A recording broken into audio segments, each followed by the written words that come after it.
आज चाहिँ फ्राइडे थियो र भोलिबाट चाहिँ यहाँको रमदान स्टार्ट हुन्छ। अब चाहिँ हिजो चाहिँ मेरो छुट्टी भएको हुनाले यसो कपाल चाहिँ लामो भयो र घरकोलाई नराम्रो लाग्यो भनेर मैले चाहिँ यसो कपाल काटेर आजको लागि युट्युब च्यानललाई पठाइदिन्छु। सबैजना हाम्रो कपिल दाईलाई वेट गरेर बस्दै गरे हुन्छ। दाई आइसकेपछि हामी सबैजना लागि हुन्छौँ आफ्नो ड्युटीमा। दाइले चाहिँ हाम्रो ड्राइभर बिरामी भएर घर गएको त्यसको बारेमा कुरा गरे हुन्छ। लास्टमा चाहिँ एकदमै ठुलो नै बिरामी भएछ हाम्रो ड्राइभरलाई चाहिँ। अब हाम्रो कपिल दाई चाहिँ बाध्यताले ड्राइभर भेटेको हुनाले उहाँलाई चाहिँ एकदमै टेन्सन भएको हुन्छ। अगाडिको इभेन्ट नगरिदिएको हुनाले कम्पनी रिसाएकोले आज चाहिँ लास्ट इभेन्ट रहेछ र त्यसकै लागि प्रिपेयर गर्नुपर्ने परेछ। कपिल दाई चाहिँ त्यसकै बारेमा कुरा गर्नुहुन्छ र त्यही कामको प्रेसरले टेन्सन लिएर बस्नुहुन्छ।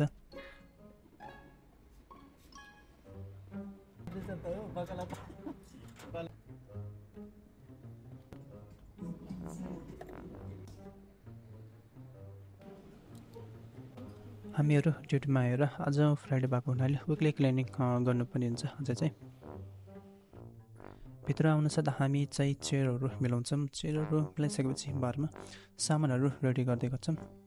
दाइ चाहिँ भित्र काम गर्दै र म चाहिँ बाहिर कामहरू भ्याउनलाई सुरुमा बाहिर भित्र सिसा पुछेर भ्याएर त्यसपछि भित्रको म्याटलाई बाहिर ल्याएर पानी र ब्रसले सफा गरेर भ्याएर त्यसपछि मप लगाएर सफा गरेर भ्याउँछु। सबै काम भ्याएपछि म चाहिँ ड्रेसहरू लगाउनलाई ह्याट लगाएर अनि एप्रोन लगाएर रेडी हुन थाल्छु। र यो चाहिँ हाम्रो क्याफे भयो। सबै काम भएर फ्री भइरहेको हुँदा बाँकी कामहरू भ्याइदिनु पऱ्यो भनेर तिरामिसु काट्नुपर्ने हुन्छ र त्यसको लागि सुरुमा बक्सहरू रेडी गरेर एक्सपायरेसन डेट टाँसेर त्यसपछि डेजर्टको नेमको स्टिकर टाँसेर तिरामिसु डेजर्टलाई सुरुमा चक्कुले लाइन बनाएर काट्छु। सबै लाइन काटेपछि त्यसपछि एउटा सुरुको पिस उठाउँदा बिग्रिन्छ। यसलाई चाहिँ खाइदिनु पर्ला एकछिनमा भनेर छुट्टै बक्समा राख्छु अनि बाँकी डेजर्टलाई पालो बक्समा राख्दै मिलाउँदै गर्छु। 6वटा जति डेजर्टलाई काटेर बक्समा मिलाएर राख्छु अनि सानो काटेको बक्सलाई अर्कै फ्रिजमा राखेर पछाडिकोलाई अगाडि सारेर अनि यो नयाँलाई पछाडि गरेर मिलाएर राखिदिन्छु। र सबै काम भएपछि भाँडाहरू सफा गरेपछि अघि नै बिग्रेको डेजर्टलाई चाहिँ के बाँकी राख्ने भनेर त्यसलाई चाहिँ खान लाग्छु। धेरै महिनापछि खाना लागेको भएर आज चाहिँ यो डेजर्टलाई खाइदिन्छु। यहाँ चाहिँ दाइ रमदान आउन लागेको हुनाले त्यसकै लातेहाट बनाउन लागेको हुन्छ। म चाहिँ अर्कै न्यू डिजाइन बनाउनु पऱ्यो भनेर एउटा भिडियोमा स्कुलको लातेहाट बनाएको भएर म नि त्यही बनाउन खोज्छु।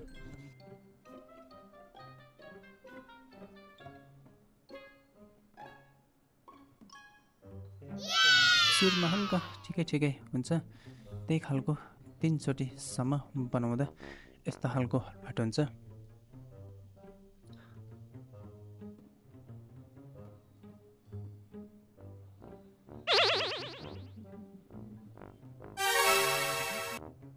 लास्टमा बल्ल तल्ल अलि राम्रो बनाउँछ अनि यस्तो खालको आर्ट चाहिँ हुन्छ। यो खालको आर्ट बनाउन जानेपछि फेरि अर्को प्यारोट भन्ने आर्ट देखाइ हुन्छ अनि त्यसलाई नि बनाउन लागेको हुन्छ। यो चाहिँ मेरो सुरुको आर्ट र यस्तो खालको हुन्छ। सुरुमा हल्का ठिकै हुन्छ तर त्यसपछि चाहिँ झन् एकदम नराम्रो हुन्छ। यो चाहिँ भयो मेरो सेकेन्ड आर्ट र यस्तो खालको हुन्छ। काम गर्ने ड्युटी सकिसकेको हुन्छ हाम्रो चाहिँ र त्यतिखेर केटाहरू नि आइसकेको हुन्छ र हामी चाहिँ सबै सामान लिएर गाडीमा जाने गर्छौँ।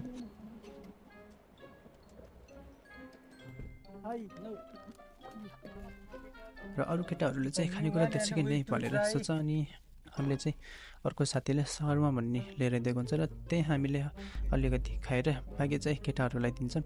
केटाहरू चाहिँ त्यही खाँदै गर्छन् र म चाहिँ भ्लगिङ गर्दै गर्छु। एउटा मार्केट चाहिँ बलदिया आएर क्लोज गरिदिएको रहेछ र त्यसकै बारेमा केटाहरू चाहिँ कुरा गर्दै गर्छ।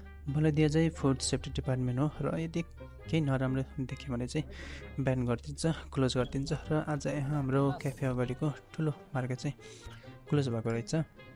यही बारेमा केटाहरू कुरा गर्दै बस्छ र रुममा आइसकेपछि मैले चाहिँ लास्टमा ज्याकेट नै बिर्सेको हुँदो रहेछ।